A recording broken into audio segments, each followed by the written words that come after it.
जामिनावर सुटल्यानंतर मिरवणूक काढणाऱ्या सराईत गुन्हेगार सनी बाजीराव कदम आणि त्याच्या टोळीतील 8 जणांची देवळाली कॅम्प पोलिसांनी धिंड काढून अखेर माज उतरवला।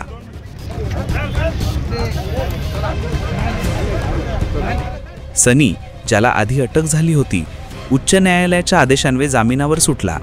मात्र जामिनावर सुटल्यानंतर त्याने रोडवर मिरवणूक काढून वाहतुकीचा अडथळा निर्माण केला आणि हिल रेंज परिसरात आम्ही काहीही करू शकतो असा व्हिडिओ सोशल मीडियावर पोस्ट केला। याच मिरवणुकीवरून देवळाली कॅम्प पोलिसांनी सनी आणि त्याच्या 8 साथीदारांवर गैरकायद्याचे गुन्हे दाखल केले। हे 8 जण दाशात माजवत होते आणि नागरिकांमध्ये भीती निर्माण करत होते। पोलिसांनी धडक कारवाई करत सनीसह त्याच्या टोळीस धिंड काढली। ही धिंड लिव्हिट मार्केट, जुने बस स्टँड आणि झेंडा चौकातून पोलिसांनी घेतली।